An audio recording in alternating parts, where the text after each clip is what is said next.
à toutes et tous. J'aime toujours laisser quelques petites minutes en tout début de webinaire pour laisser les gens entrer.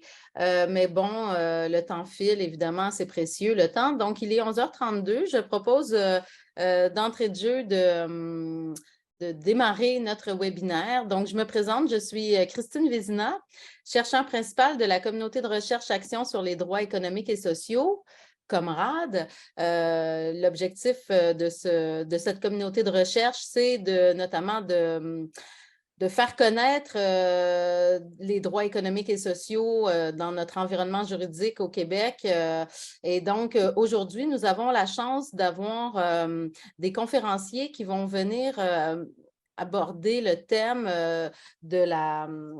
j'ai envie de dire, de la stigmatisation intériorisée des prestataires d'aide sociale. Donc, on est ici on réfléchit à l'aide sociale dans une perspective de droit à des mesures susceptibles d'assurer un niveau de vie décent tel que prévu à l'article 45 de la Charte des droits et libertés de la personne. Alors, plus précisément, l'intitulé de la communication d'aujourd'hui est le suivant: Réflexion sur un programme d'assistance sociale aux logiques désolidarisantes, les effets dissimulés des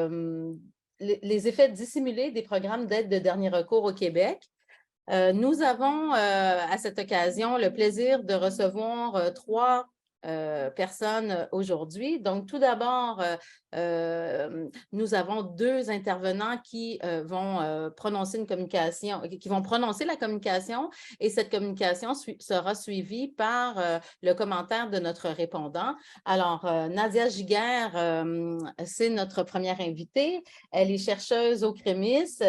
Elle est professeure associée au département de médecine de famille et médecine d'urgence de l'Université de Montréal.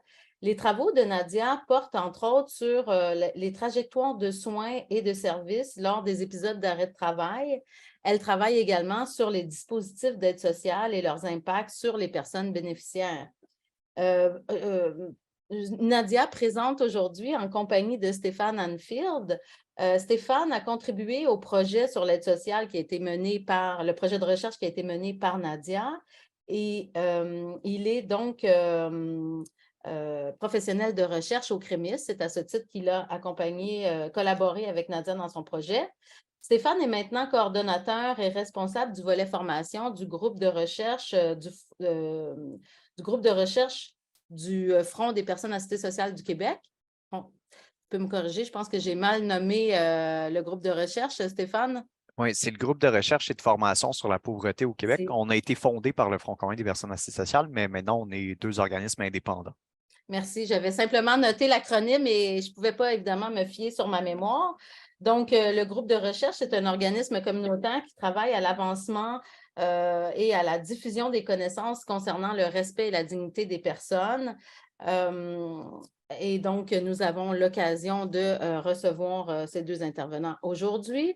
Et par la suite, la communication sera suivie par un commentaire de notre répondant, Sylvain Lacroix, qui a accepté notre invitation. Merci beaucoup, Sylvain. Sylvain est intervenant au regroupement des personnes assistées sociales et assistés sociaux du Témiscouata, et il est membre du Front commun le Front commun des personnes assistées sociales du Québec. Et le Front commun est d'ailleurs un membre de notre communauté de recherche. Alors, je vous laisse d'entrée de jeu la parole. C'est à vous. Donc, merci Christine et la camarade pour l'invitation. Ravie d'être là. Donc, effectivement, Christine a déjà nommé l'intitulé de notre présentation aujourd'hui. Je ne le renomme pas. Peut-être juste dire le CREMIS pour ceux qui n'y connaissent pas. C'est le Centre de recherche de Montréal sur les inégalités sociales, les discriminations, les pratiques alternatives de citoyenneté. Donc, en fait, on est logé, on appelle ça un centre de recherche en milieu de pratique. On est logé au CIUS Centre-Sud de l'île de Montréal, donc avec plusieurs membres. Pour ceux qui s'intéressent, vous pouvez aller voir notre site web, nos infolettres. Donc, oui, c'est bon, on peut dérouler l'autre diapo, Valérie, merci. Donc, quand même, on voulait aujourd'hui vous parler des logiques désolidarisantes à l'aide sociale, mais pour en arriver là, on voulait quand même vous parler un petit peu des projets de recherche qui nous ont menés à ces réflexions-là. Ça fait quand même quelques années qu'on travaille ensemble avec Stéphane, donc on a fait ensemble au minimum 2 projets qui nous ont bien occupés, dont on va vous glisser un mot juste pour camper un peu la réflexion. Donc, le premier projet de recherche, donc avec Stéphane, mais aussi des collègues médecins, Dr Marie-Dominique Beaulieu, Dr Barbeau aussi. Dr Barbeau est vraiment à l'origine des questionnements au sujet de l'accès au programme de solidarité sociale. Comme médecin, il se posait beaucoup de questions sur le processus, en fait.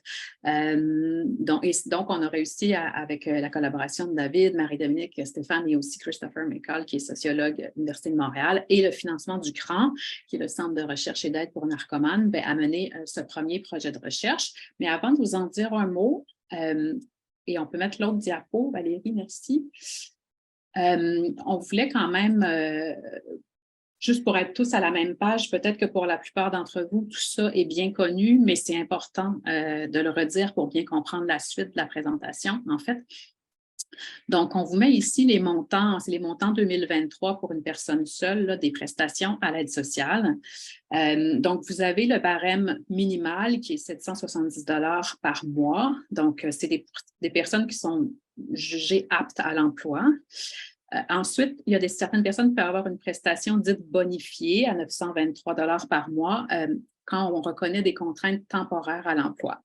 Donc, pour certaines personnes, on va avoir un accès automatique à ces prestations-là. C'est ce que vous avez dans le carré bleu pour des personnes qui vont avoir plus de 58 ans, qui vont être proches aidants ou qui vont avoir un enfant à charge. Pour les autres, si les contraintes à l'emploi sont dues à une problématique médicale, bien, ça prend un billet du médecin pour y avoir accès. Et donc, c'est le formulaire SR 2100 que les médecins doivent remplir. Et généralement, les agents d'aide sociale vont demander ce formulaire-là environ aux 3 mois. Donc, ce que ça veut dire pour une personne, si ça perdure dans le temps, ces limitations fonctionnelles à l'emploi, bien, ça veut dire de retourner chercher un autre formulaire, retourner chez le médecin, prendre le rendez-vous avec tout ce que ça implique, on le sait, pour l'accès à nos médecins dans notre système de santé. Donc, c'est important à comprendre parce que ces personnes-là n'ont pas nécessairement accès à ce budget récurrent de 923 $ par mois à chaque fois, parce que si on n'a pas réussi à avoir rendez-vous avec notre médecin, si on n'est pas dans les temps pour le formulaire, on peut, après un moment, revenir aux 770 $ par mois. Là, on a notre formulaire, on revient. Donc, ça peut être très fluctuant, le revenu sur lequel on peut se fier d'un mois à l'autre dans ces cas-là. Donc, c'est quand même important à savoir. Ensuite, si la contrainte est jugée de plus de 12 mois par le médecin peut cocher cette case-là sur le même formulaire, mais dire que la contrainte ou que les limitations à l'emploi sont de 12 mois et plus. C'est la première porte d'entrée pour avoir accès à ce qu'on appelle le programme de solidarité sociale, mais ça doit quand même être ensuite avalisé par le ministère qui fait sa propre évaluation. Donc, si on a ce formulaire et que le ministère reconnaît aussi des contraintes sévères à l'emploi, on va avoir accès à ce qu'on appelle le programme de solidarité sociale, qui est quand même un montant plus généreux. Il est important de savoir que ces personnes-là ont quand même accès à des programmes de formation et d'employabilité adaptés à leurs limitations à l'emploi. Ensuite, depuis janvier 2023, vous en avez probablement entendu parler, il y a ce qu'on appelle le programme de revenus de base. Donc, vous voyez les montants, c'est plus du double, de 1 548 par rapport aux 770 $. Il n'y a pas de nouveau formulaire à remplir pour ces personnes-là. Donc, si on a déjà le programme de solidarité sociale depuis au moins 66 mois, c'est un accès qui est automatique. Et vous voyez dans la colonne de droite les revenus autorisés disponibles.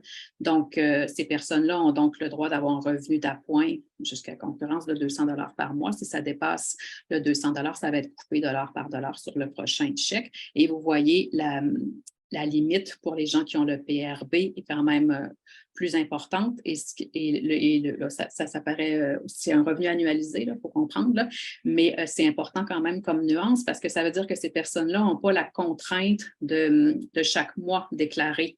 Ça se fait via le système d'imposition à la fin de l'année. Donc, c'est quand même une démarche de moins à faire pour ces personnes-là de ne pas avoir à penser est-ce que j'ai dépassé le 200 $, est-ce que je vais être coupé? On le fait à la fin de l'année. Donc, c'est quand même une avancée, mais vous voyez bien la logique à l'œuvre. En fait, c'est ça qu'on voulait vous montrer. Vous voyez la progression des montants de 770 à 1548. Donc, vraiment, la logique qui est à l'œuvre ici, c'est que plus on peut démontrer que nos limitations à l'emploi perdurent dans le temps, soit on n'en a pas du tout, soit elles sont temporaires, soit elles sont plus de 12 mois, soit elles sont plus de 4 ans, alors plus on juge que la prestation à laquelle on a droit peut être généreuse, en fait. Donc, c'est ça la logique qui sous-tend nos catégorisations dans les programmes d'aide sociale. Donc, je reviens à notre projet. On peut mettre l'autre diapo. Merci beaucoup. Donc, on a vu, on appelle ça un processus médico-administratif parce qu'il y a une étape préalable qui est le médecin qui doit signer le formulaire SR 2100. Ça doit ensuite passer par la machine du ministère. Donc, c'est pour ça qu'on appelle ça un processus médico-administratif. C'est à 2 étapes.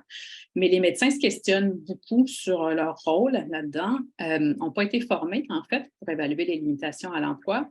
Ont un malaise à l'idée aussi d'être les gardiens de l'accès à un système. Ne savent pas non plus ça va être quoi les conséquences de leur évaluation ou de leur décision sur les personnes bénéficiaires. Donc, tous ces questionnements-là des médecins, de mon collègue Dr Barbeau, ont mené à ce projet de recherche. Et donc, on a décidé d'examiner un peu, considérant qu'il n'y a pas de formation, qu'il y a tous ces malaises et peut-être des préjugés à l'endroit des personnes et du programme, comment ils font pour évaluer finalement les limitations à l'emploi. Donc, c'est ce qu'on a voulu étudier. Concrètement, les équipes professionnelles utilisent quels critères pour faire ces évaluations-là? Donc, on a fait le projet de recherche au CRAN.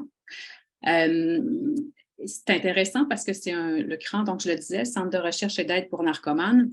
Donc, on a des gens avec des problématiques de dépendance et c'est intéressant parce qu'on se retrouve justement avec une clientèle qui ont des problématiques complexes. Souvent, ça ne va pas être un diagnostic incapacitant à lui seul. On va avoir de la comorbidité, des problèmes de santé mentale, des problématiques psychosociales aussi.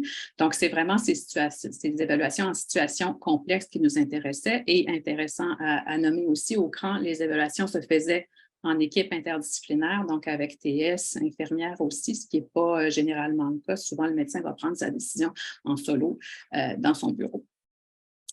Et le deuxième objectif, c'était quand même de voir les patients, eux, les usagers du CRAN dans ce cas-là, qui doivent passer à travers ce processus médico-administratif, comment ils s'en sortent, eux, de ce côté, comment ils vivent ça, ce processus-là. Donc, c'est un devis qualitatif qu'on a choisi. L'équipe du CRAN nous a aidés à recruter les usagers. On a pu interviewer 18 personnes qui sont passées à travers le processus. On a fait les entrevues avec les professionnels. Donc, on dit professionnels parce que ce n'était pas que des médecins, TS, infirmières qui participaient ou qui étaient impliqués dans l'évaluation. Et 2 groupes de discussion au CRAN aussi. C'est intéressant en groupe de discuter leurs critères d'évaluation ensemble. Et un dernier mot avant de donner la parole à Stéphane pour qu'il va vous présenter brièvement le deuxième projet de recherche qu'on a mené. On peut changer de... non, j'ai oublié, il me reste 2 diapos, excusez-moi. Prochaine diapo, Valérie, merci.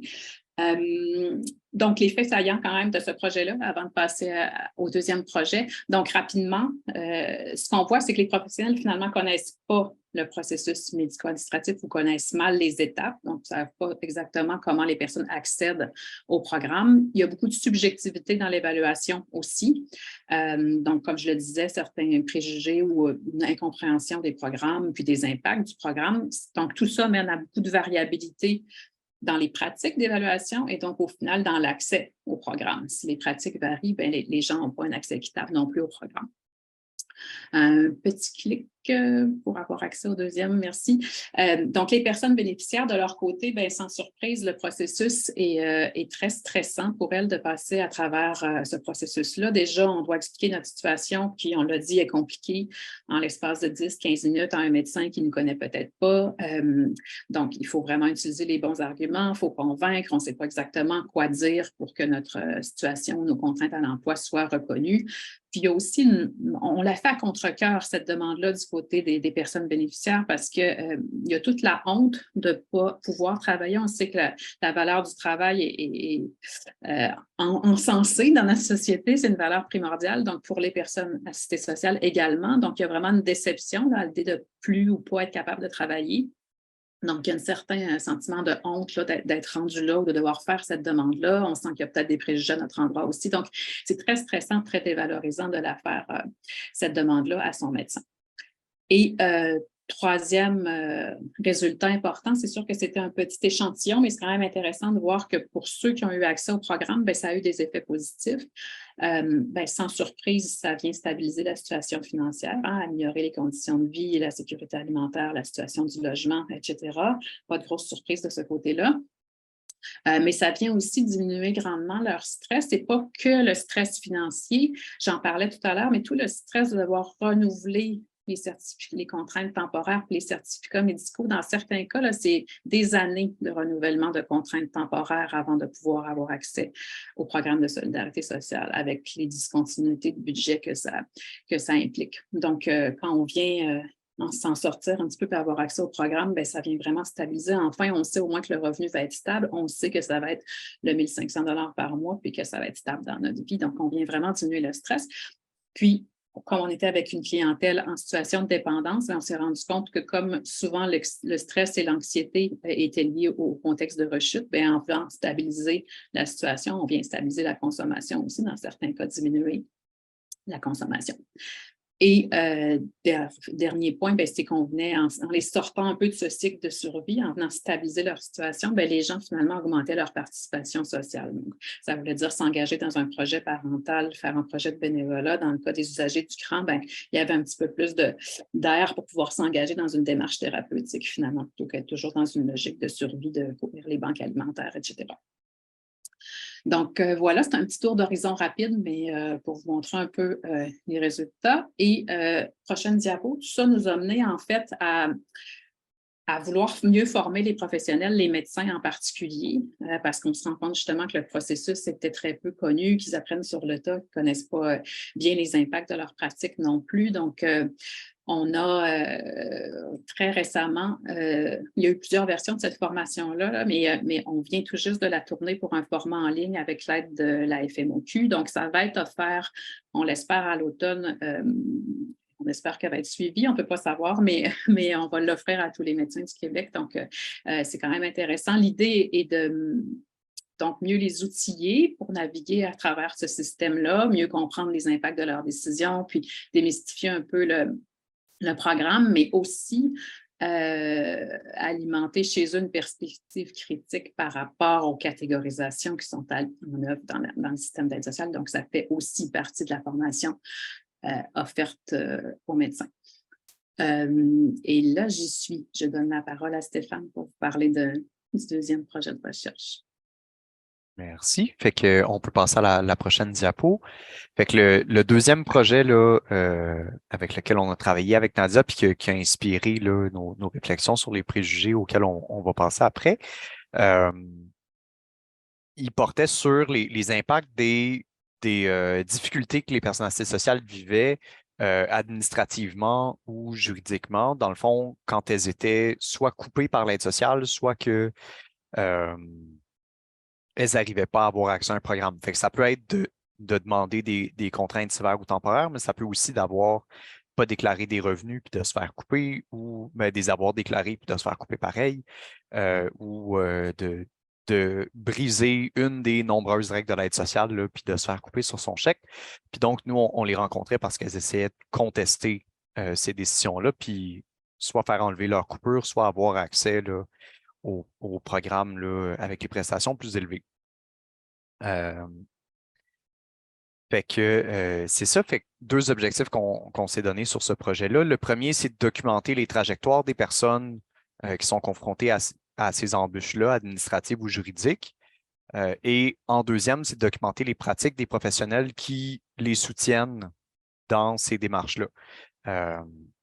Fait qu'encore une fois, on a fait une recherche qualitative, on a fait des entretiens avec 15 professionnels qui soutiennent des personnes dans leur démarche. Fait qu'il y avait des professionnels du réseau de la santé, comme des travailleurs sociaux, d'organismes communautaires en défense des droits ou du milieu juridique, là, des avocats dans ce cas-ci. Et on a aussi rencontré 25 personnes assistées sociales qui étaient là, en plein dans leur démarche, puis qui étaient dans le caseload des professionnels qu'on a rencontrés. On peut passer à la prochaine diapo pour les faits saillants de ce projet-là. Dans le fond, ce qu'on a constaté, évidemment, ça, ce n'est pas vraiment un constat, mais quand il y a des impacts financiers là, à se faire couper ou à ne pas avoir accès aux montants plus élevés auxquels on pourrait avoir droit. Mais au-delà de ces problèmes financiers-là, on a documenté les embûches qui sont liées au fonctionnement du programme lui-même, donc qui sont un peu tout à fait normales puis qu'on ne peut pas contester, là. C'est les délais d'accès au programme. Des fois, les demandes, ça prend des années à se faire évaluer. Les personnes assistées sociales ont elles-mêmes des délais à respecter pour faire leur contestation. C'est entre 60 et 90 jours, mais l'aide sociale, elle, les délais, ça la connaît un peu moins. Fait que des fois, ça peut être très long. Délai de remboursement aussi, par exemple, des titres de transport que les gens doivent débourser pour acheter leur passe d'autobus, qui est supposé leur être remboursé, mais le temps qu'ils réussissent à envoyer les papiers, qu'ils soient reçus, qu'ils fassent valider, etc., des fois, elles peuvent le recevoir longtemps après, puis des fois, elles n'arrivent pas du tout. Autre impact, c'est le manque d'informations sur les programmes. C'est difficile d'avoir de l'information à l'aide sociale. Puis quand on l'obtient, c'est difficile d'avoir la bonne aussi. Il y a beaucoup d'informations erronées qui est donnée par les agents et les agentes quand on s'informe auprès de l'aide sociale. Puis on est quand même coupé si on ne respecte pas les règlements en ayant suivi ce qu'on s'est fait dire. Les règlements changent souvent, sont très compliqués, ce qui fait d'ailleurs que les agents ne les comprennent pas tout le temps eux-mêmes. Il y a des informations contradictoires, puis ça mène à beaucoup d'erreurs de bonne foi là, de la part des personnes assistées sociales. Il y a beaucoup de paperasse, les formulaires sont compliqués, l'aide sociale perd beaucoup de documents qui sont envoyés par la poste. Puis c'est aux personnes à s'informer de pourquoi ça fait 3 mois puis j'ai pas de nouvelles. Puis là, ils se font dire, on n'a jamais reçu le papier. Fait que beaucoup de délais. Pendant ce temps-là, les personnes ont moins d'argent que ce qu'elles devraient. Là. Puis elles vivent la privation qui est liée à tout ça. On rajoute à tout ça là, que les interactions avec les agents et les agentes sont souvent pas aidantes puis régulièrement humiliantes. L'attitude n'est pas très compatissante à l'égard des personnes assistées sociales, c'est le moins qu'on puisse dire là, dans la majorité des cas. Puis donc, on sent qu'il y a des pratiques de surveillance envers les personnes assistées sociales. Il y a une présomption de culpabilité qui est présente à la fois dans les pratiques. L'aide sociale, quand elle se doute qu'on n'a pas respecté les règles, elle coupe le chèque, puis c'est à nous de venir contester ça. Mais par défaut, le chèque est coupé. Ce n'est pas à l'aide sociale à prouver qu'elle a raison de le couper. C'est à la personne assistée sociale à prouver qu'elle n'avait pas à être coupée. Puis dans les interactions avec les agents et agentes aussi, il y a beaucoup de gens qui rapportent qu'on a l'air de les présumer coupables, puis il y a un peu un espèce de si on ne t'a pas encore pogné, inquiète-toi pas, ça va arriver. Puis les personnes, tout ce qu'elles veulent, c'est subvenir à leurs besoins de base. Fait que ça en rajoute beaucoup. Deuxième point principal qu'on a documenté dans ce deuxième projet-là, c'est que tous ces embûches-là ont des impacts concrets là, et majeurs sur les personnes.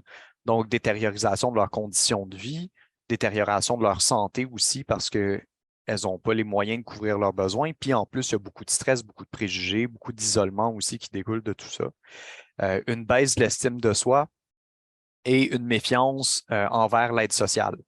À force de se faire pogner dans le détour, les gens en viennent à pas faire confiance en cette institution-là, puis à avoir de moins en moins l'impression qu'elle est là pour les aider, en fait. Les gens sentent plus que l'aide sociale est là pour les caler puis les maintenir dans la pauvreté.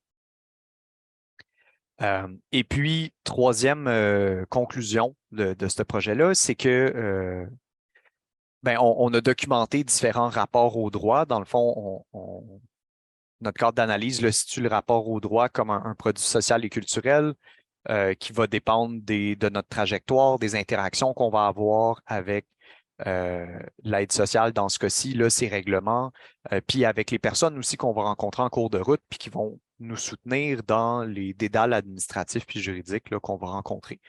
Fait qu'on a constaté qu'il y a différentes stratégies professionnelles selon le milieu, là, si c'est le réseau de la santé, si c'est le milieu communautaire, si c'est le milieu juridique, qui vont influencer là, le rapport aux droits des personnes assistées sociales.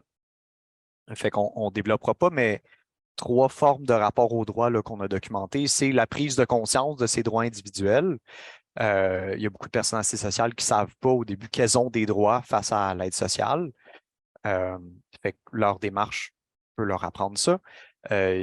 Il y a aussi un rapport au droit qui est plutôt d'utiliser le droit puis la bataille juridique pour renverser des règlements qui sont jugés injustes, donc avoir gain de cause pour soi, mais aussi pour les autres, pour faire changer les règlements à l'aide sociale. D'ailleurs, Comrade a publié une lettre ouverte là-dessus là, cette semaine par rapport à l'échec récent là, de faire invalider les interdictions de séjour hors Québec là, pour les personnes assistées sociales.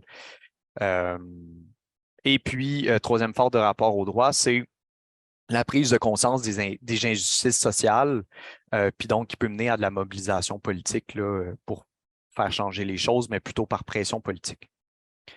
Fait que je passerai à la prochaine diapo. Fait que ça, c'est les deux projets là, qui ont comme inspiré tout ce qu'on va vous présenter là.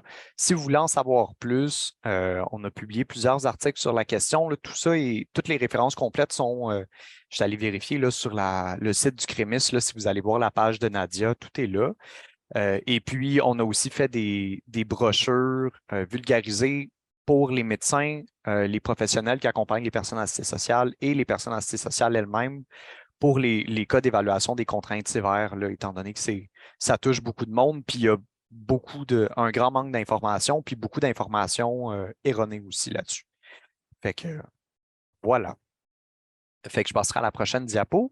Fait que dans le fond, le gros du sujet aujourd'hui, dans le fond, c'est qu'à partir de ces deux projets-là, on s'est posé certaines questions, puis on a fait des analyses secondaires de nos données, donc qui n'étaient pas les questions principales de nos projets, mais on est retourné voir les 43 entrevues qu'on avait faites avec des personnes bénéficiaires.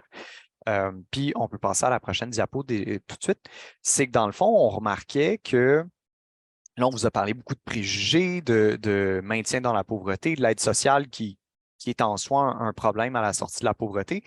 Évidemment, les personnes assistées sociales le vivent, elles en ont une expérience là, très personnelle, puis souvent, elles se sentent jugées d'être là et de ne pas arriver à s'en sortir. Puis souvent, elles disent, j'aimerais ça être écouté, j'aimerais ça être compris, qu'on ne juge pas ma situation sans savoir qu'est-ce qui m'a mené là. Fait que jusque-là, ça va, c'est plutôt logique, mais on entendait aussi les mêmes personnes porter des jugements par rapport à d'autres personnes assistées sociales, souvent supposées, qui seraient fraudeurs, qui profiteraient du système d'aide sociale, puis qui entacheraient là, un peu l'image des personnes assistées sociales. Fait que donc, il y avait comme un peu ce double discours-là qu'on trouvait un peu surprenant d'à quel point, là, en dedans de la même demi-heure, une personne pouvait nous partager les deux, en fait, le manque de compréhension qu'elle sentait par rapport à sa situation, puis en fait, elle-même qui avait un manque de compréhension face à la situation d'autres ou qui répétait les préjugés dont elle se plaint en fait envers d'autres personnes. Puis elles insistaient beaucoup là-dessus. Là, il y a pas on n'a pas de statistiques officielles de la part du ministère là, par rapport à la fraude, mais disons les meilleures sources qu'on a, le ministère lui-même a admis là, il y a un peu plus de 15 ans qu'il considérait qu'il y avait moins de 10% des fraudes à l'aide sociale qui étaient vraiment de la fraude, en fait, qui était intentionnelle, puis 90% de ces fraudes-là étaient plutôt des erreurs de bonne foi. Puis nous, en parlant aussi aux organismes de défense de droit, puis en faisant nos entrevues, on constate que dans le 10% de fraude intentionnelle, il y a encore une bonne partie qui sont des gestes de désespoir, des personnes qui se sentent poussées vers l'illégalité ou briser les règles pour subvenir à leurs propres besoins puis survivre, là, dans le fond. Fait que ce qui nous porte à croire qu'en fait, là, des fraudeurs à l'aide sociale, il n'y en a pas beaucoup. Fait que c'est ça. Fait que donc, on s'expliquait un peu mal ces perceptions-là. On se disait, coudonc, d'où viennent là, ces préjugés-là. Fait que c'est ça. Fait que, tu sais, portrait un peu bref là, des participants qui avaient tendance à véhiculer ces préjugés-là à l'endroit des autres personnes assistées sociales. Plusieurs d'entre eux étaient considérés employables par l'aide sociale et où ils étaient accusés d'avoir brisé les règlements de l'aide sociale, ils étaient accusés de fraude. Dans certains cas, ces personnes-là s'étaient elles-mêmes tournées soit vers la criminalité ou le travail au noir pour combler leurs besoins. Dans d'autres cas, ils étaient punis pour avoir rempli une fausse déclaration après avoir reçu des erreurs erronées là, de la part d'agentes ou s'être trompé dans un formulaire à quelque part. Fait que vous voyez que ces personnes-là, aux yeux de quelqu'un d'autre d'extérieur, sont propices à être jugées. Puis donc, justement, on disait, ben, si on comprenait pourquoi j'ai fait ça, comment je suis arrivé là, on ne me jugerait pas, puis on n'aurait pas tous ces préjugés-là à mon égard. Mais elle-même en entretenait. Fait qu'on a exploré ça un peu, puis nos idées, en fait, sur pourquoi ces préjugés-là sont-ils là. On a 4 catégories, là, si on veut, à vous présenter aujourd'hui. Le premier, c'est la difficulté à s'identifier entre prestataires assez social, à se dire, on est tous dans le même bateau, si on veut. Déjà, il y a plusieurs des personnes qui tenaient beaucoup à se distinguer des vraies personnes à cité sociale et qui voulaient plutôt s'attacher à des rôles sociaux valorisés comme être parent, être bénévole, être aidant naturel ou être retraité. C'est le cas, par exemple, de la citation qu'on a mis là. Ah oui, on peut passer à la prochaine diapo, excusez. Fait que c'est le cas là, de cette citation-là. Donc, d'un homme qui nous disait « Moi, je ne suis pas BS de père en fils. Il y en a qui se mettent sur le BS à 18 ans. Ce n'est pas mon cas. Moi, j'ai toujours travaillé. D'aussi jeune que je me souvienne, je travaillais. On avait une ferme chez nous, puis je travaillais tout le temps. Je sais ce que c'est travailler. » Et cet homme-là, était sur l'aide sociale depuis 15 ans. Fait que donc, quand même, ça ne veut pas dire qu'il ne travaillait pas. C'est un de nos gros chevaux de bataille là, en défense de droit. Ce n'est pas parce qu'on est sur l'aide sociale qu'on ne travaille pas, mais il y a quand même un décalage là, avec ce discours-là, puis le fait qu'il est sur l'aide sociale depuis 15 ans, puis on l'entendait de plusieurs personnes aussi, cette question-là, de se revendiquer, d'avoir toujours travaillé, même si ça fait longtemps qu'on est à l'aide sociale. Donc, de l'extérieur, ça fait longtemps qu'on ne travaille pas. Évidemment, il y a des préjugés très répandus à l'égard des personnes à cité sociale là, dans notre société qui fait qu'on ne veut pas s'y associer. C'est un peu logique. Et les travaux récents de Mathieu Lisotte là, les ont bien documentés. Puis on pense aux préjugés là, selon lesquels les personnes à cité sociale ne se conforment pas aux lois, sont paresseuses, immorales, manquent d'ambition, veulent pas travailler, veulent profiter, puis on entend même des fois qu'il fait bon vivre sur l'aide sociale, ce qui est, quand on a vu les montants tantôt, c'est pas tout à fait le cas. Mais on pense aussi que les difficultés de s'identifier aux autres personnes à cité sociale est liée au fonctionnement du système d'aide sociale. Un premier élément, on l'a vu tantôt, c'est qu'il y a des grosses différences entre les différents programmes. Quand on a un budget à faire avec 770 $ par mois, ben, il y a beaucoup de monde qui leur reste 100 $ ou moins, même maintenant là, avec l'état du marché du logement, il y a du monde qui s'endette le premier du mois juste pour payer leur loyer. Fait qu'on se doute que le mois est très difficile à passer versus les personnes qui ont les contraintes sévères à 1 200 $ par mois ou le programme revenu de base là, qui n'existait pas quand on a fait notre collecte de données, mais qui est maintenant à 1 500 $ par mois. Il n'y a aucun de ces montants-là qui atteint le seuil de pauvreté, mais de faire son mois avec 0 $ une fois le loyer payé ou de le faire avec 500 ou 700 $, ça fait une méchante différence sur les conditions de vie quand même. Ce qui fait que les personnes qui ont les plus petits montants peuvent facilement vivre de la jalousie ou de la frustration par rapport aux conditions de vie des personnes qui ont les plus gros montants. Surtout si elles ont l'impression que les gens qui ont les plus gros montants ne le méritent pas plus qu'elles. Puis on s'entend, c'est bien rare qu'il y a des gens qui considèrent qu'ils ne méritent pas plus que 770 $ par mois, puis qui considèrent qu'elles ne méritent pas de manger tous les jours. Là. Fait que cette frustration-là est très facile.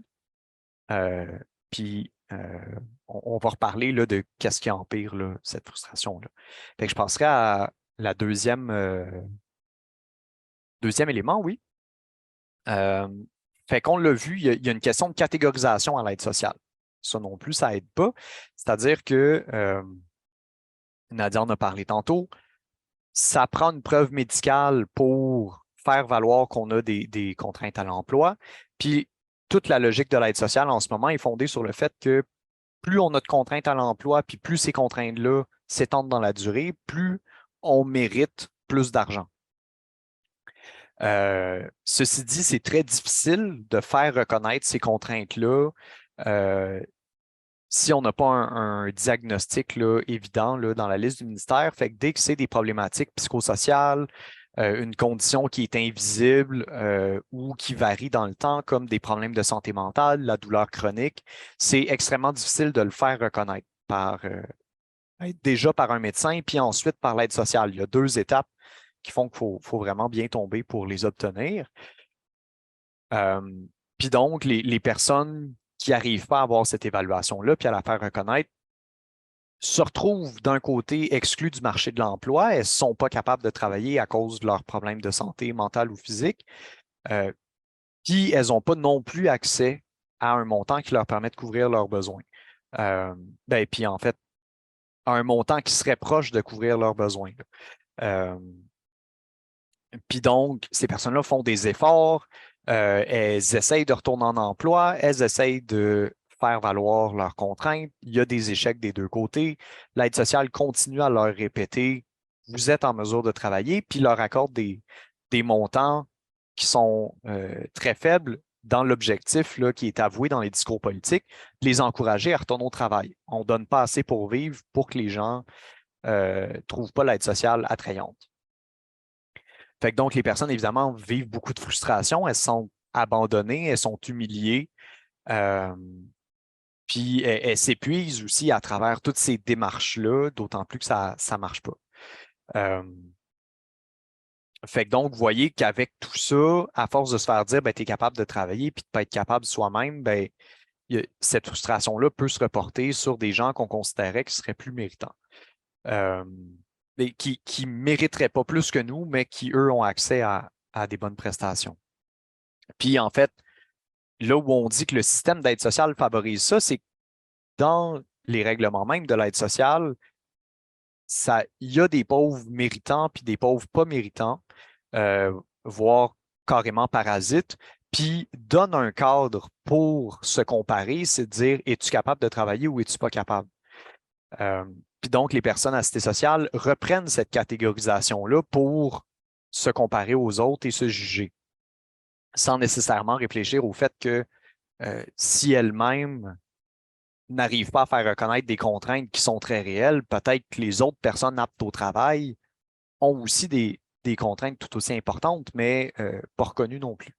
Fait que donc, c'est le cas là, d'un monsieur à qui on avait parlé, qui, lui, ça faisait plusieurs années qu'il essayait de faire reconnaître des contraintes sévères à l'emploi, qui n'était pas capable de travailler, qui insistait beaucoup là-dessus, et qui disait dans le même entretien, c'est impossible que quelqu'un ne se trouve pas de job, tu n'as pas de niveau de scolarité, tout ça, il y a toutes sortes de jobs. Non, mon opinion là-dessus, c'est qu'il y a du monde qui ne mérite même pas d'être sur l'aide sociale. Si tu es capable de travailler, va travailler, il me semble. Tu vas avoir une vie plus équilibrée psychologiquement, puis le reste va venir. Fait qu'évidemment, lui rapporte ce préjugé-là que c'est la paresse ou le manque de motivation qui expliquerait la présence à l'aide sociale là, de certaines personnes qui seraient aptes au travail. Bon, évidemment, nous, on considère que ces préjugés-là, ça découle directement d'une perception erronée des causes de la pauvreté. Ça découle d'une croyance là, qui est répandue que les causes seraient individuelles, que l'individu serait responsable de son sort, puis donc on le jugerait là, d'être assisté social. Et à l'inverse, on juge méritantes les personnes qui sont plus malades ou qui sont motivées à s'en sortir, qui font des efforts, etc. Fait que voilà. Et puis, je préciserais que pour les personnes comme ça, cette frustration-là, ce n'est pas juste une question de saine dépense des finances publiques. Ça devient vraiment personnel parce qu'il y a ce sentiment-là que notre propre précarité, le fait qu'on n'arrive pas à avoir accès aux montants, que c'est aussi dur d'y avoir accès ou que les montants sont aussi faibles puis qu'on n'arrive pas à combler nos besoins, c'est de la faute de ces profiteurs-là qui coûtent cher à l'aide sociale puis qui font que il faut qu'on s'en défende puis donc qu'il y ait plein de contrôles, etc. puis qui font que nous-mêmes qu'on est méritant, mais on n'arrive même pas à le faire reconnaître. Je passerai au troisième point. C'est la suspicion. On l'a dit tantôt, à l'aide sociale, c'est comme si on était toujours coupable d'avance. Il y a une présomption de culpabilité qui repose sur les préjugés que les personnes bénéficiaires d'avance, par défaut, elles seraient fraudeuses, paresseuses, profiteuses. Fait que donc, les personnes se sentent constamment surveillées par l'aide sociale. Je ne sais pas si vous le savez, mais quand on applique à l'aide sociale, on doit signer comme quoi on donne accès à l'aide sociale à nos comptes bancaires. Ils ont le droit de fouiller, ils ont le droit de demander nos factures, ils ont le droit d'enquêter sur nous, parler à nos voisins pour leur demander si on n'a pas un chum ou une blonde qui habiterait avec nous autres. Il n'y a pas de vie privée là, quand on est à l'aide sociale. Et quand il y a des transactions suspectes ou des choses comme ça, ou que l'aide sociale trouve suspecte, bien, il faut qu'on justifie puis qu'on dise pourquoi il y a quelques centaines de dollars qui sont partis, qu'est-ce que tu as fait avec, as-tu une facture, etc. Est-ce que. Donc, les gens sentent qu'ils ont besoin de garder tous leurs papiers, toutes leurs factures, constamment être en mesure de se justifier de qu'est-ce qu'elles font avec leur argent. Elles peuvent se sentir surveillées par leur entourage et leur bonne foi est remise en question là, dans la plupart de leurs interactions avec les agents de l'aide sociale, incluant quand elles essaient de s'informer pour déclarer elles-mêmes l'argent qu'elles peuvent gagner ou des choses comme ça. Fait qu'il y a un monsieur qui nous l'avait vraiment bien raconté, qui disait « À l'aide sociale, tu te fais barouetter par des fonctionnaires au mieux impassibles, au pire méprisables, qui cherchent à tout prix à te disqualifier alors que le cadre lui-même de l'aide sociale est déconnecté de la réalité. Et une fois dans le système d'aide sociale, on ne te laisse aucune chance d'améliorer ton sort. On te suspecte, on t'épie et on te fait bien sentir qu'on t'a à l'œil. Il faut le vivre pour le comprendre et j'étais pas préparé pour ça. » Puis dans le cas de ce monsieur-là, ça l'a amené à. Il a fait plusieurs passages à l'aide sociale, puis ça l'a amené à refuser de faire une demande d'aide sociale, en fait, parce qu'il préférait s'arranger sans, avec des prestations moindres que lui obtenait là, des rentes d'invalidité, plutôt que d'avoir plus d'argent, mais de devoir abdiquer là, face à la surveillance de l'aide sociale. Puis qu'on le fasse sentir comme un moins que rien. Fait que donc, c'est ça. Et puis, sur cette question-là de la surveillance, de la suspicion, puis du fait qu'on fait sentir aux personnes qu'elles sont un échec, que c'est leur responsabilité d'intégrer le marché, etc. Il y a Vincent Dubois qui a écrit un ouvrage important là-dessus, qui décrit là, les évolutions politiques, sociales et institutionnelles qui ont présidé aux politiques de contrôle. Puis il démontre, là, entre autres, comment c'est en fait les personnes les plus vulnérables qui sont les plus impactées par ces politiques de contrôle-là. Fait que je vais laisser la parole à Nadia pour notre quatrième point, puis la fin de la présentation. Merci. Donc, dernière piste d'explication un peu pour comprendre comment peuvent émerger ces perceptions-là négatives à l'endroit de ses pairs. C'est l'idée qu'en fait, notre situation, c'est une exception, en fait. Donc, les personnes qui ont eu des expériences négatives répétées, comme Stéphane l'a bien expliqué avec le système d'aide sociale, pour la plupart, ils vont dénoncer, le règlement, il n'était pas adapté vraiment à ma situation, on a mal évalué mes contraintes à l'emploi, etc. Mais quand même, c'était une exception. Donc, par exemple, l'homme qu'on cite ici, il était vraiment en colère parce qu'il a eu à se battre vraiment longtemps pour avoir accès au programme de solidarité sociale, 7 ans dans son cas avant de pouvoir avoir accès aux contraintes sévères. Donc, l'homme nous dit, j'ai eu vraiment de la misère à avoir ça, mais je les ai eus parce que le docteur, il sait que je ne travaille pas pour de vrai. Parce qu'ils ont raison un peu pareil. Parce que s'ils commencent à faire ça à tout le monde, là, il va y avoir un problème comme il faut. Moi, j'en ai besoin vraiment, mais il y en a qui trichent, qui travaillent pareil. Donc, c'est vraiment l'idée de s'être battu pour faire reconnaître les contraintes, mais néanmoins trouver que cet accès contrôlé-là, il est justifié, évidemment basé sur l'idée qu'il y a des fraudeurs à démasquer. Et donc, comme plusieurs personnes qu'on a interviewées, les gens réitéraient l'importance de distinguer les prestataires entre eux sur la base de l'employabilité, Puis, on pourrait même dire les distinguer sur la base d'une rectitude, en fait, hein, parce que l'idée, c'est que ceux qui sont en mesure de travailler ne devraient pas avoir droit à l'aide sociale. Donc, les gens réitèrent que les règles qui sont en place ont raison d'être là et que c'est important de les maintenir. Donc, ce qui nous amène à notre logique désolidarisante. Tu peux changer de diapo, Valérie, merci. Donc, on a vu les 4 pistes d'explication un peu qui expliquent, selon nous, pourquoi émergent ces préjugés-là envers ses pairs. Donc, juste les renommer, difficulté de s'identifier, l'idée de catégorisation, de suspicion, puis de particularisme de notre situation. Bien, tout ça nous amène à constater qu'il y a une logique désolidarisante là, qui est à l'œuvre dans le système d'aide sociale. Donc, on l'a dit, il y a plusieurs préjugés sociaux ambiants qui peut amener à un refus d'identification ou en tout cas à une difficulté à s'identifier. Mais il y a quand même des logiques sous-jacentes à la façon dont est conçu le système, des logiques sous-jacentes aux pratiques administratives qui contribuent au maintien de ces préjugés-là. Et donc là, les 3 points qui sont là, en fait, c'est les processus qu'on identifie, en fait, qui mènent à cette logique de désolidarisation. Donc, une logique méritoire, premier point, c'est une logique méritoire qui va renforcer l'adhésion aux règles. Donc, ce que ça veut dire, c'est qu'à force d'être en interaction répétée avec un système d'aide sociale, puis d'avoir continuellement des exigences de démontrer son mérite, de justifier, puis de démontrer qu'on a droit à ces prestations-là, bien, ça va renforcer l'adhésion à la logique et aux catégorisations, en fait. Et ce qu'on voyait dans nos analyses, en fait, là, pour exemplifier un petit peu ce point-là, c'est que pour les personnes qui ont eu vraiment à se battre longtemps pour faire reconnaître l'accès à un programme ou l'accès à leur pleine prestation, donc, excusez-moi, j'ai perdu mon fil. Donc, ceux qui se sont battus le plus, c'est ceux finalement qui insistaient le plus sur l'importance des règles, en fait.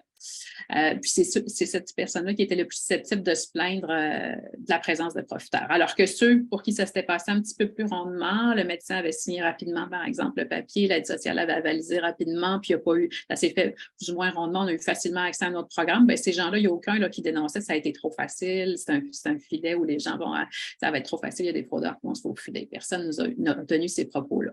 Donc, finalement, pour résumer, là, c'est ceux qui ont le plus galéré, finalement, qui insistaient sur l'importance des règles.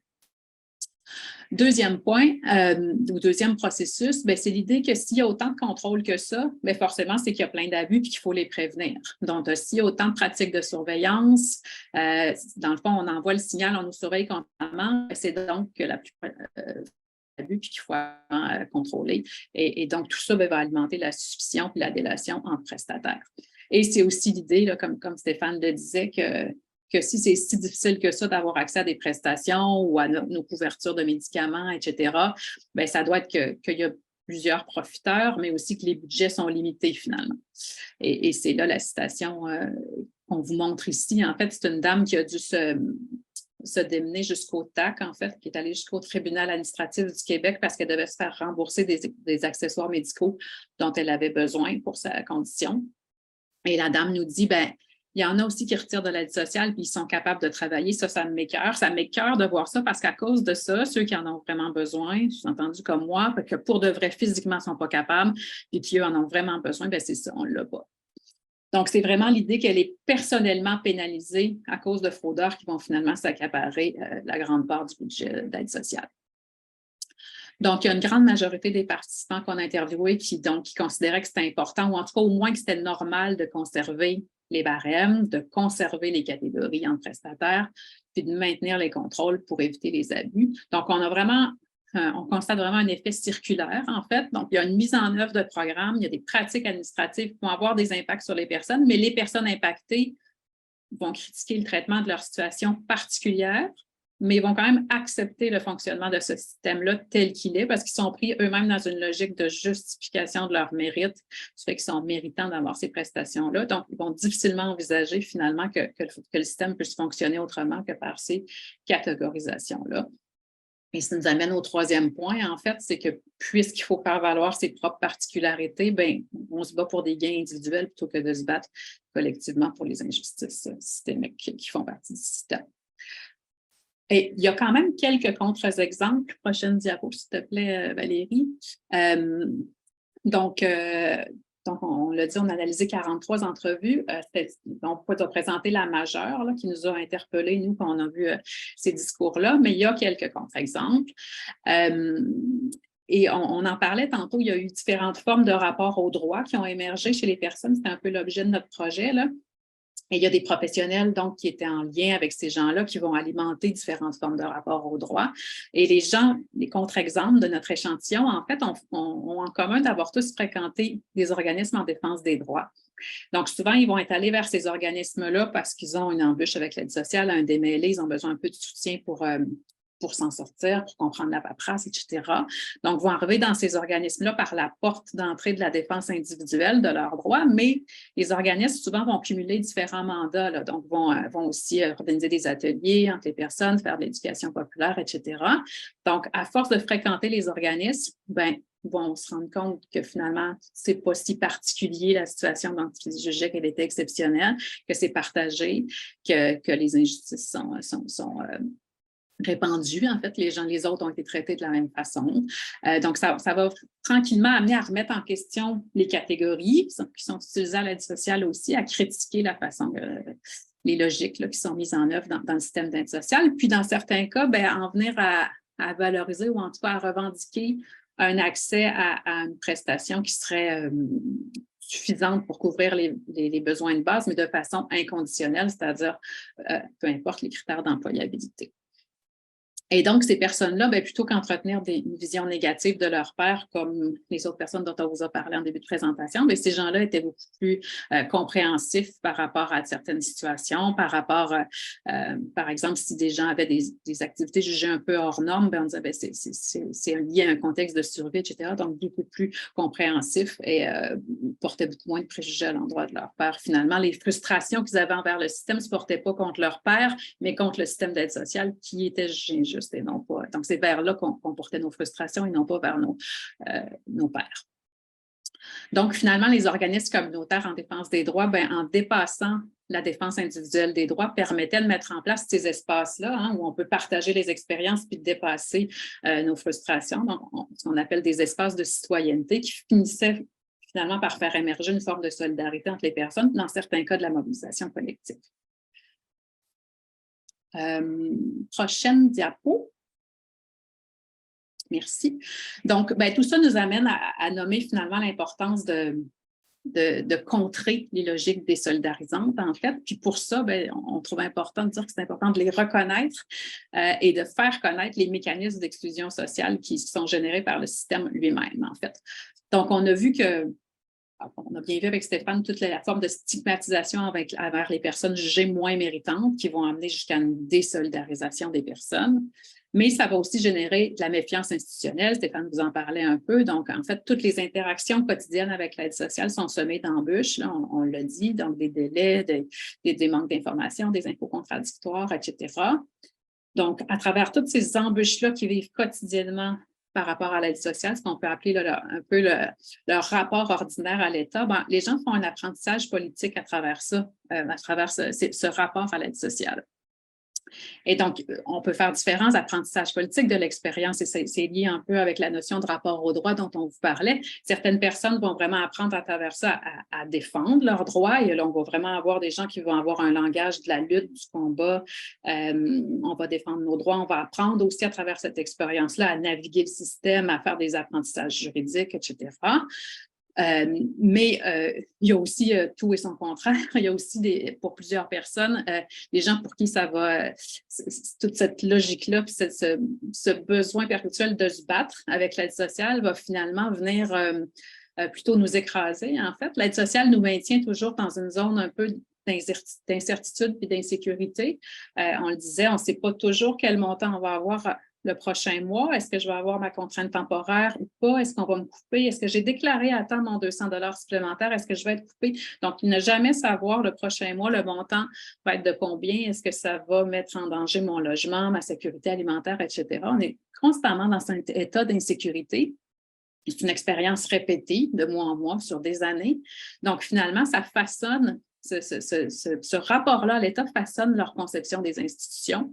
Et donc, comme Stéphane l'a bien expliqué, c'est une méfiance envers l'aide sociale, mais parfois ça devient envers un système au complet, envers un État. Donc, ce qu'on retient, c'est qu'on ne peut pas faire confiance au système finalement. Il est censé nous aider, ce système-là, mais il cherche qu'à nous prendre en défaut et à ne pas nous soutenir. Donc, il n'y a plus de confiance envers le système. Et le dernier point, c'est l'idée que ces pratiques-là vont impacter aussi leur conception à pouvoir naviguer dans la société. Donc, déjà, on leur dit qu'ils devraient être en train de travailler. Hein, c'est une valeur socialement partagée. Tout le monde devrait être au travail. Eux, ils ne peuvent pas, donc ils sont déjà pris en défaut. Ils sont déjà un peu mis à part. Mais en plus, ils n'arrivent pas à naviguer le système. Quand ils reçoivent une lettre de l'aide sociale, ils ne la comprennent pas, ce n'est pas adapté à leur niveau de littératie. Si je téléphone, je ne comprends pas. Donc, on renvoie encore l'idée que c'est eux qui ne sont pas capables individuellement de naviguer ce système-là. Donc, c'est ce qui nous amène à dire en fait que le système, finalement, provoque une forme de disempowerment, le contraire d'empowerment, en fait, parce que ce qu'on nous envoie comme signal, c'est qu'on ne vaut pas grand-chose. Il y a une baisse de l'estime de soi. On n'est pas capable de naviguer ça. C'est vraiment, c'est nous qui sommes responsables de ces échecs-là. Ça amène à une baisse d'un sentiment de compétence. Puis l'effet circulaire dont on parlait tantôt fait que la posture critique est très difficile à faire émerger dans une situation comme ça. Donc, alors que c'est cette posture-là qui permettrait peut-être l'émergence d'une solidarité, d'un engagement collectif. Donc, finalement, ce qui nous amène à dire que l'aide sociale, par ses mécanismes, ses pratiques, ses mises en œuvre, amène le contraire de l'émergence d'une citoyenneté, finalement. C'est un apprentissage à rebours de la citoyenneté. On nous apprend qu'on est un citoyen de seconde zone. Et c'est dans ce contexte-là qu'œuvrent les organismes en défense des droits et d'autres professionnels qui essaient de soutenir les personnes, de développer une autonomie dans les démarches, de faire émerger une posture critique chez elles. Donc, disons qu'il y a un fort vent de face parce qu'évidemment, ils doivent se battre contre des valeurs qui sont répandues socialement, partagées par tout le monde, mais qui en plus sous-tendent le système. Et dernière diapo, je pense qu'on va être dans les temps. C'est l'idée de dire qu'il faut redire l'importance des espaces de citoyenneté dont on parlait finalement, parce que c'est là que peuvent émerger les postures critiques, puis contrebalancer un peu les effets des politiques publiques qui sont insidieux. Donc, c'est des espaces où on peut aborder les causes sociales de la pauvreté, mettre à plat aussi les représentations sociales qui sont partagées dans notre société, puis qui reposent beaucoup sur des causes individuelles de la pauvreté, alors que ces représentations-là, finalement, font obstacle, on l'a vu, là, à la solidarité entre les personnes elles-mêmes, à la mobilisation, puis finalement à l'indignation collective aussi, puisqu'elles sont tellement répandues socialement. On ne s'indigne plus du sort des personnes assistées sociales. Ce n'est pas une cause qui est très populaire. Il est temps que je prenne ma petite gorgée d'eau. Et alors qu'on aurait besoin d'indignation collective quand on regarde les montants qu'on vous montrait au début, là, c'est quand même important de toujours se le rappeler. Le montant minimal, là, le 770, on est à 47% de la mesure du panier de consommation, moins que 50% de la mesure des besoins de base. On ne parle pas de revenus viables ou d'autres indicateurs de mesure de pauvreté dont on peut utiliser. Là. On est à 45% de la mesure du panier de consommation. Donc, on devrait être indigné collectivement, mais il faut se battre contre ces préjugés bien répandus et contre un système qui est présentement conçu, ou en tout cas dans le design de ces programmes, qui repose en grande partie aussi sur des catégorisations qui, elles, sont basées sur ces préjugés-là.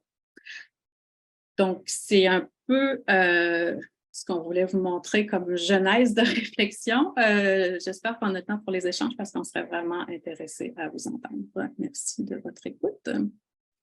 Merci beaucoup, Nadia et Stéphane. C'était vraiment limpide et puis les données, on voit la force d'une recherche empirique pour documenter la réalité. Là, c'est très fort. Alors, je vais tout de suite céder la parole à notre répondant, Sylvain. Et j'en profite d'emblée pour dire à nos participants qu'il est possible, bien sûr, pour vous d'inscrire vos questions dans le fil de questions-réponses qui est accessible sur votre écran. Et après le commentaire de Sylvain, il y a Valérie qui pourra prendre vos questions et les poser à nos conférenciers. Alors, Sylvain, c'est à vous. Merci. Merci, très bonne présentation. Ça reflète vraiment ce que nous, en tant qu'intervenants, on voit sur le terrain. Il y a plusieurs choses qui viennent. Je prenais des notes, mais à mesure que vous disiez les résultats de vos recherches, je voyais, bon, OK, ils l'ont vu, ils l'ont vu, ils l'ont vu.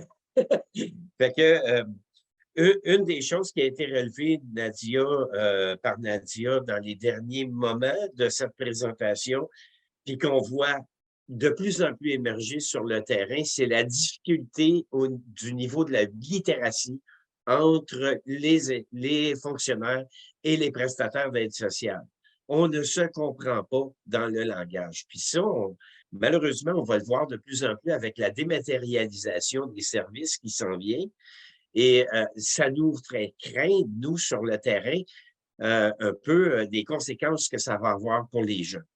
Parce qu'on a eu plusieurs dossiers que le cœur de la problématique qui était soulevée, c'était vraiment l'incompréhension totale entre l'intervenant du ministère et la personne prestataire. Souvent, les personnes, surtout quand on a à faire face à des difficultés au niveau intellectuel, au niveau de la santé mentale, c'est poliment, la personne dit oui, ce qu'à l'autre bout est interprété, elle a compris, mais que dans les faits, il n'y a pas eu de compréhension. La personne répond par politesse. C'est fou, mais c'est vraiment ce qu'on observe. Et souvent, il faut revenir dans le dossier pour remettre les pendules à l'heure pour que la personne, à l'autre bout, comprenne, ben non, vous avez mal lu parce que c'est pas ça la réalité de la situation de la personne. Voilà. Alors, ça aussi, justement aussi, Nadia, dans le dernier bout, tu as parlé, parce que moi, je le note, de l'aspect contre-productif d'un système qui ne donne pas les services adéquats aux personnes, qui a une déconnexion entre les besoins des personnes et puis la personne qui se retrouve dans une situation vraiment difficile, ça entraîne une déconnexion entre le rapport entre les citoyennes et les citoyens et l'État. Et ça a des répercussions sur l'ensemble des institutions. C'est vraiment contre-productif au niveau de l'État de traiter les gens de cette façon-là. Nous, c'est ce qu'on en pense, parce que ça a des répercussions même dans notre pratique. Souvent, on rencontre des personnes qui, quand on n'est pas tout à fait d'accord avec la façon qu'elle pose la problématique, elle dit, ben là, vous êtes du bord de l'État, puis là, tout ça. Fait que là, on est pris dans une situation où on a énormément de difficultés à défendre la personne parce qu'elle n'accepte pas les démarches qu'on lui soumet, qu'elle a à faire pour finalement régler sa situation. Dans les choses que Stéphane nous a dit, encore une fois, le manque d'information. Moi, souvent, en défense de droit, quand je rencontre des agents qui ont vraiment de la difficulté, je rappelle aux agents qu'ils ont une obligation d'informer et une obligation de prêter assistance. Ça fait partie de leur travail. On dirait que ça arrive souvent qu'ils l'oublient, ce bout-là. Puis, on est obligé de les ramener à cette situation-là. Puis, souvent, quand je vois qu'il y a vraiment une incompréhension, je dis, on va aller au protecteur du citoyen. Puis là, là, c'est la panique et là, il règle.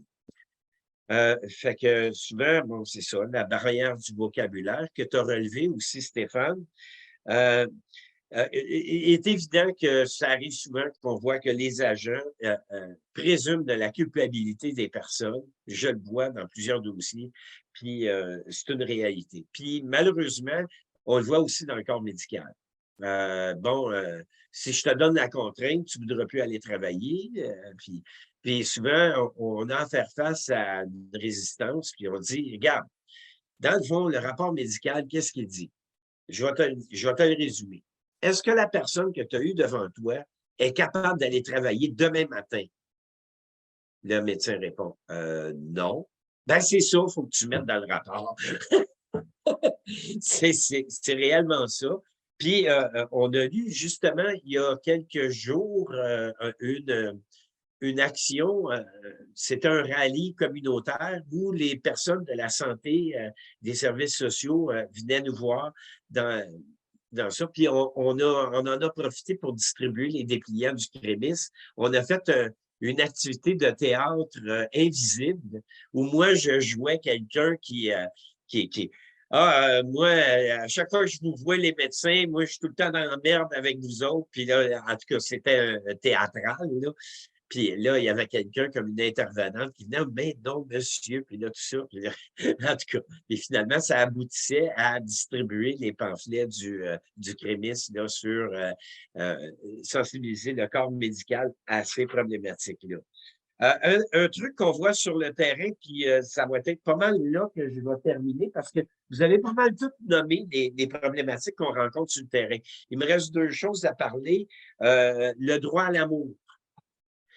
Le droit à l'amour est une problématique réelle et incroyable qui s'attaque au droit des personnes de vivre heureux et heureuses.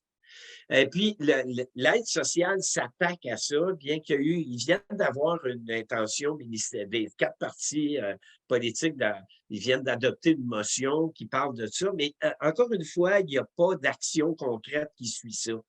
Le fait de mettre, quand on est en couple, de mettre le chèque sur une personne plutôt que de séparer le chèque en deux, puis que chacune des personnes ait droit à un montant, puis qu'après ça, ils se démêleront pour le partage des dépenses. C'est un problème qu'on voit sur le terrain parce que souvent, il y a des affaires de contrôlage de revenus. Moi, j'en ai vu des situations, là, c'était complètement loufoque. Et contrairement à ce qu'on peut croire, c'est pas toujours des hommes qui sont les méchants. On a vu des situations où c'était le contraire qui se produisait, là.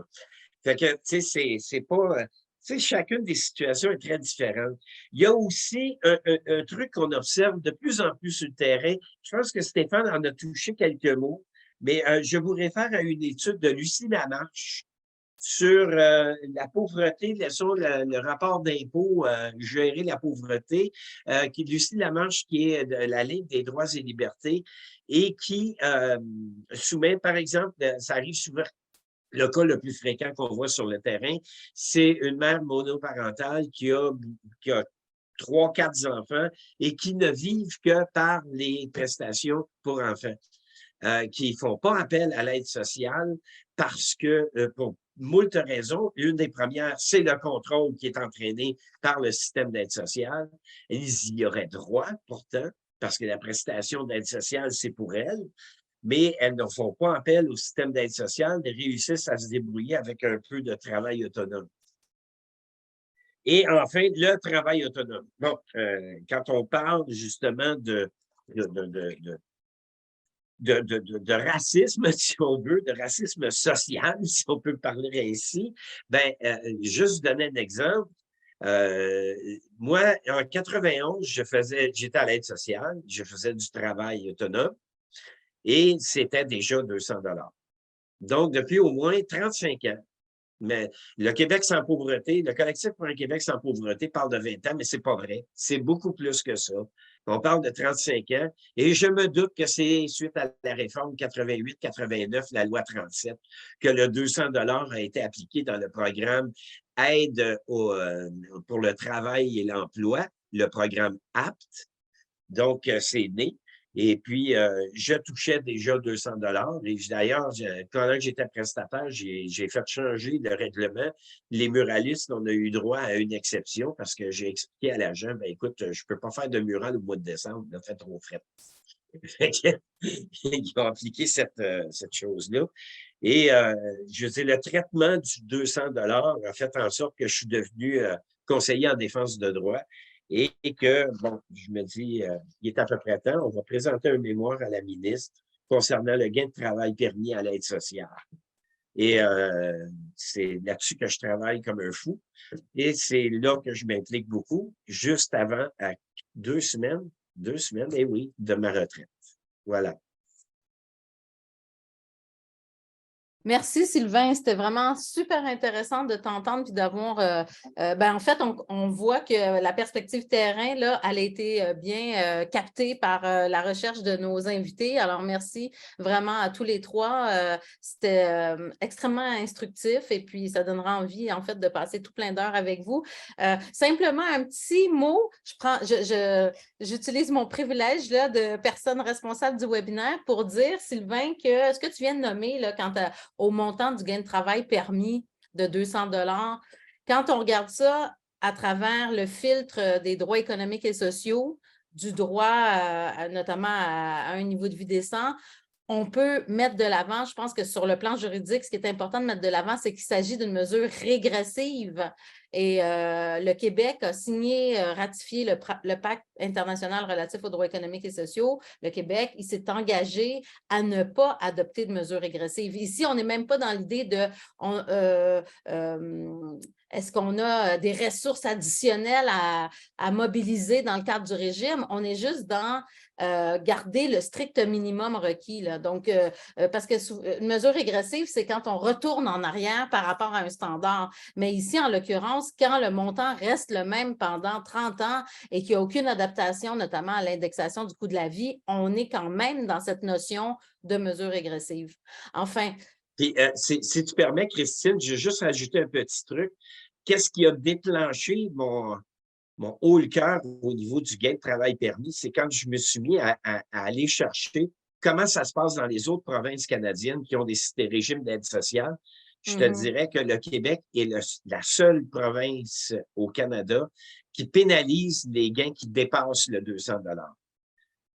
Dans plusieurs provinces, c'est 50 %. Donc, quand tu dépasses le gain, c'est 50-50 jusqu'à ce que tu sortes par le gain de travail tranquillement, doucement de l'aide sociale, par le travail, parce qu'il y a un enrichissement constant.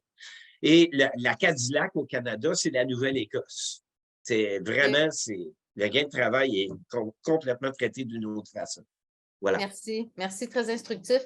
Alors, je vais laisser l'opportunité à Valérie de poser les questions qui ont été inscrites dans le fil questions et réponses et j'invite les participants à inscrire leurs questions. On a encore quelques minutes devant nous. On est ici jusqu'à 13 h. Oui, alors il y a Patricia Claude qui demande « Ne serait-ce pas plus simple d'avoir un revenu minimum garanti pour tous? » J'ai vu qu'elle a levé la main. Peut-être je peux lui donner la parole si elle le désire. Je vais lui permettre de parler parce qu'elle a levé la main. Vous pouvez parler, Patricia Claude. Est-ce que vous m'entendez? Oui. Alors, c'est ça. J'ai vu que j'ai fait des fautes de français là, dans ma phrase. Là, je l'ai fait un peu vite. Alors, c'est ça. Vous savez, ça coûte tellement cher, le dossier, les programmes d'aide sociale. Il y a tellement de fonctionnaires, tellement de bureaucratie. Vous savez, il ne faut pas avoir peur des pauvres. C'est ça. On pense que parce que les gens sont pauvres, ils ne veulent pas travailler. C'est pas vrai. Il y a eu énormément d'études sur ça, que si tout le monde avait un revenu minimum garanti, les gens, là, ils vont travailler quand même. Il y a eu des expériences qui ont été faites notamment dans les pays nordiques, alors qu'ici, en Amérique, on a une espèce d'idéologie là, qui fait en sorte que si les gens ont de l'argent, ils ne vont pas travailler. C'est pas vrai. S'ils ont de l'argent, ils ont ce qu'il faut pour aller travailler. Alors, je vous pose la question dans le cadre là, de notre conférence aujourd'hui. Le titre, c'est « Réflexion sur un programme d'assistance sociale pour contrainte sévère à l'emploi ». Alors, ça pourrait être « Réflexion sur un programme d'assistance sociale générale. En avons-nous besoin? » S'il y avait une garantie d'un revenu minimum garanti, ça réglerait bien des problèmes. Je vous remercie de votre attention. Merci, Madame Claude. Alors, pour les conférenciers répondants, si vous désirez répondre à son commentaire et à la question. Bien, comme on a dit, ceux qui étaient nos contre-exemples de la fin de projet, c'est vers ça qu'ils allaient aussi. Hein. Une fois qu'on a pris une posture critique sur les catégories, souvent c'est après pour les modalités de. Peut-être Stéphane, tu peux enchérir, parce que je sens qu'au fond, vous avez des ateliers sur ça. C'est que je pense que la complexité, c'est de choisir quelles seraient les modalités de ces programmes-là. Là. Mais je pense qu'effectivement, dès qu'on entre dans une posture critique, on se rend compte qu'il faut abolir ces catégories-là, puis ça prend puis dépasserait aussi. Qui rejoindrait différentes catégories de personnes. Là. Moi, je pense aux étudiants qui n'ont pas droit au RQAP, aux travailleurs temporaires avec qui le chômage, c'est compliqué. Donc, on l'a vu avec les programmes fédéraux en temps de pandémie, comment ça peut être aidant. Là. Donc, effectivement, je pense qu'il faut avoir cette réflexion-là. Moi, je connais moins les modalités des différentes options. Je pense que Stéphane, tu peux enchérir. Veux-tu y aller en premier, Sylvain? Tu as ta main levée, puis quand même un peu travailler la question. Oui, ben nous, on vient de faire une présentation auprès des directeurs de santé publique de l'ensemble du Québec. On a un projet régional pour on veut une expérience pilote de revenus de base dans l'Est du Québec. Et un de nos administrateurs est Yves Bonnier-Vigé, qui est le directeur de la santé publique Gaspésie-les-Îles. Et on a fait une présentation nationale à tous les directeurs et tous les directeurs vont, lors de la consultation de la ministre Rouleau, demander la mise en place d'un revenu de base inconditionnel partout au Québec. Je ne dis pas qu'ils vont l'adopter, mais pour nous, c'est un gros gain, c'est une grande victoire d'avoir réussi à convaincre l'ensemble des directeurs de la santé publique du Québec d'adopter ce genre de position-là. Donc, pour nous, c'est l'avenir. Je vais dire, comme M. Blais, quand il a présenté le nouveau régime de revenu de base, ceci est l'avenir de l'aide sociale. Il l'a dit dans un élan de passion là, que moi, j'ai enregistré dans ma tête. J'ai dit hey, « youpi, il y a quelque chose qui vient de se passer là. » Fait que oui, je renchéris, Mme Claude, vous avez tout à fait raison. Ça serait la solution à beaucoup de problématiques qu'on vit sur le terrain. Effectivement. Moi, j'ajouterais que mais en tout cas, les revenus de base, il y en a beaucoup de formes. Ce n'est pas parce que ça s'appelle revenu de base qu'on ne peut pas se faire avoir. Là. Il y a toujours le danger d'avoir un revenu de base couplé à une privatisation là, des services publics, puis qu'au final, le revenu de base soit une espèce de coupon pour être capable de t'acheter tes soins de santé, l'éducation, etc. Là. Mais mettons qu'on a des mouvements sociaux solides pour éviter des régressions comme ça, qui sont en cours, n'est-ce pas? Le gros problème derrière un revenu de base comme ça, qui ne serait pas associé à une privatisation, c'est qu'on a des adversaires en face, c'est que un revenu minimum garanti qui serait vraiment inconditionnel, c'est un énorme pouvoir là, pour les travailleurs et les travailleuses. C'est le pouvoir de dire j'ai le droit de ne pas travailler et de couvrir mes besoins quand même. Fait que donc, c'est un pouvoir de négociation qui est énorme par rapport aux conditions de travail. Puis donc, je veux dire, ça suppose une lutte assez forte là, par rapport aux gens qui ont intérêt à ce que les conditions de travail ne s'améliorent pas parce qu'ils font du profit dessus. Fait que, c'est pour ça là, que souvent, les projets de revenus de base là, qui sont proposés, par exemple, au niveau fédéral, ce n'est pas des revenus de base inconditionnels et il y a des conditions dessus, il y a par exemple, soit des revenus qu'il faut avoir fait auparavant, comme avec la PCU, soit des coupures assez rapides sur les revenus qu'on fait par-dessus. Fait que donc, c'est vraiment une question, tu sais, ça remplace de l'aide sociale là, dans le sens où le cumul de cette aide-là et de l'emploi est comme pas tout à fait encouragé là, dans ce sens-là. Fait il y a beaucoup de questions à se poser là-dessus, mais surtout le fait que ça implique un gros changement dans les rapports de travail, là, puis dans les rapports de force avec les patrons. Là. Un vrai revenu minimum garanti. Puis vite, là, il y a des sondages qui ont été faits en Europe, là, je pense dans le coin de l'Allemagne puis la Suisse, par rapport à, on demandait aux gens s'il y avait un revenu de base inconditionnel garanti, donc que vous pouvez couvrir vos besoins même si vous ne travaillez pas. Est-ce que vous continueriez de travailler ou pas?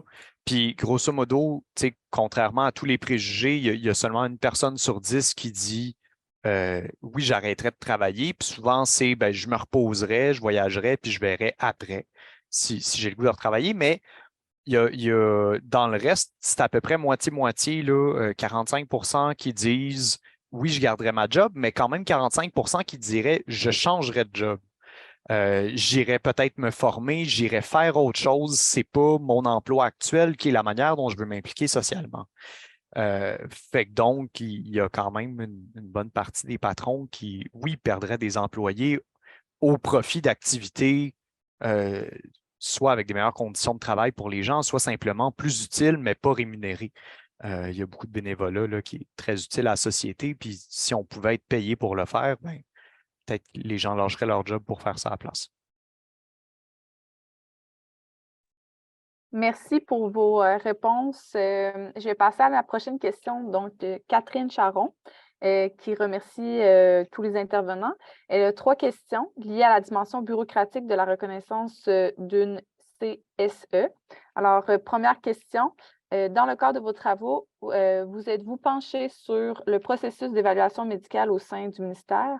Et la deuxième question, avez-vous observé les conséquences sur les personnes prestataires du rejet par le MESS du certificat pourtant signé par leur médecin? Et troisième question, je vous les voyez-vous, les questions également? OK, bon, excellent. Avec les outils que vous avez développés dans votre projet 1, avez-vous envisagé de tenter de rejoindre les médecins œuvrant au service d'évaluation médicale du MESS? Oui.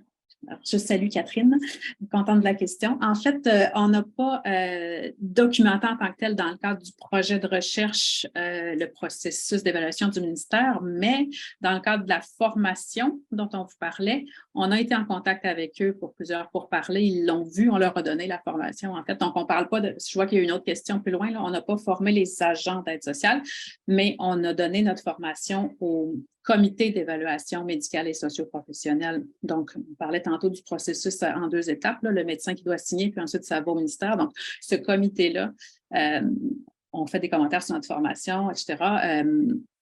Et c'était des échanges intéressants. Évidemment, il y a des postures différentes, mais donc, ce qu'on voit, en fait, c'est que il souffrait aussi, le mot est peut-être fort, mais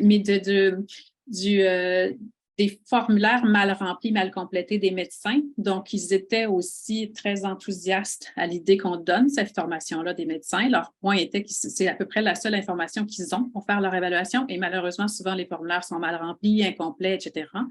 Et une information intéressante qu'ils nous ont donnée aussi, c'est parce qu'on l'a vu là, chez les personnes qu'on a interviewées, souvent les médecins vont refuser de le signer, ce formulaire-là, disant je ne vois pas de diagnostic incapacitant, va travailler, etc. En fait, ils ont l'obligation déontologique de le remplir. C'est un fait intéressant à rapporter, c'est-à-dire qu'il pourrait, évidemment, de la façon dont il est rempli, ça va aider l'évaluation du ministère, puis ça pourrait, s'il est mal rempli ou si le médecin ne croit pas là, aux contraintes à l'emploi, ça ne va pas aider la suite des choses, mais à tout le moins, la personne qui a un dossier ouvert au ministère a un recours. Ensuite, peut annexer d'autres documents, un rapport médical, etc., mais au moins, ça ouvre le dossier, là. Donc, c'était quand même des informations intéressantes. Donc, voilà. Donc, voilà, ils étaient contents de voir qu'on allait former les médecins et on a même un projet en cours, en fait, qui devrait démarrer cet automne. Ça repose un peu sur le fait que la formation elle est suivie, là, mais l'idée est d'aller documenter les changements de pratique chez les médecins suite à la formation. Et on aimerait ça réinterviewer ensuite les médecins, les médecins et les autres, parce qu'il n'y a pas que des médecins qui évaluent, là, comme c'est une évaluation socio-professionnelle aussi, il y a d'autres types d'emplois qui font cette évaluation, mais ce serait l'idée de voir si eux, ça change leur travail au bout du compte finalement. Mais évidemment, ça repose sur le fait que plusieurs médecins soient formés pour qu'il y ait un changement de pratique à ce niveau-là. Mais donc, on garde la communication ouverte avec eux. Et sur l'autre question, oui, les prestataires qui ont reçu un formulaire médical signé, mais pour qui c'était refusé par le ministère, ça rajoute une déception immense. En fait, les sentiments d'injustice qui est alimenté, Stéphane, si tu veux renchérir, mais c'est que là, en plus, le médecin, il dit que je ne peux pas travailler, puis là, on a l'impression que c'est une formalité administrative, puis que ça bloque à ce niveau-là. C'est excessivement difficile. Oui, ils nous en ont parlé beaucoup. Et malheureusement, c'est un peu... donc, c'est le fun d'avoir une ouverture du côté du ministère dans les démarches dont je vous parlais à l'instant, mais de l'autre côté, quand on a étudié la jurisprudence, parce qu'on a étudié des décisions qui se sont rendues au TAC, donc des gens qui ont contesté le fait que le ministère refuse l'accès au programme de solidarité sociale, bien là, évidemment, on a des avocats et des fonctionnaires du côté du ministère qui défendent le fait que la personne n'y ait pas accès. Donc là, on a accès un peu à l'autre côté de la médaille, évidemment. Et ce qu'on défend, c'est l'idée que tout doit avoir été essayé du côté de la personne bénéficiaire avant de donner accès à ça. Et là, les décisions il y aurait une analyse à faire des décisions en tant que telles. Là. On n'a pas été jusque-là, mais quand même, en un coup d'œil, c'est l'idée que si, par exemple, il y a un antidépresseur qui n'a pas été pris par la personne pour différentes raisons, ben, tu n'as pas été au bout de tout ce que tu pouvais faire. Donc, c'est possible que cette tentative-là joue sur ta capacité au travail et donc, ça ne perdurerait pas dans le temps et donc, on ne donne pas accès. Mais de l'autre côté, il y a certains juges qui sont plus compréhensifs et qui vont dans une autre direction. Donc, c'est très questionnant là, quand on lit la jurisprudence, en fait. Mais oui, c'est questionnant aussi de pourquoi socialement on décide de passer autant d'énergie à défendre des décisions comme ça pour des montants dérisoires. Ce serait mon éditorial. Je ne sais pas, Stéphane, si tu veux compléter. Oui, puis j'ajouterais juste, c'est vraiment cette question-là, que le monde dise, mon médecin il dit que je ne peux pas travailler.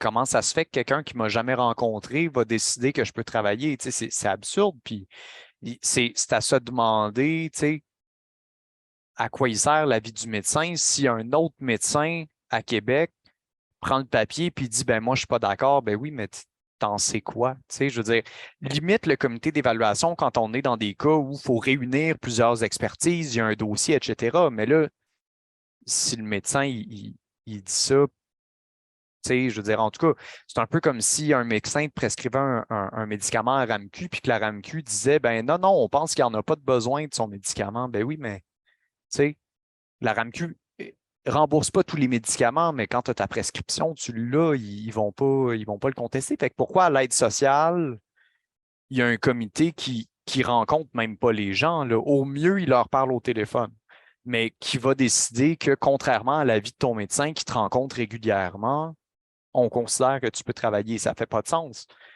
À moins qu'on reconnaisse que oui, la question de la capacité à travailler déborde largement le cadre médical, puis il y a un côté qui est social, puis qui relève de l'économie, puis du fait que le plein emploi n'existe pas et n'existera pas, puis donc c'est pas de la faute des gens s'ils n'arrivent pas à se trouver de job, même s'ils essayent. À ce moment-là, le comité n'a toujours pas de pertinence, c'est juste pour d'autres raisons.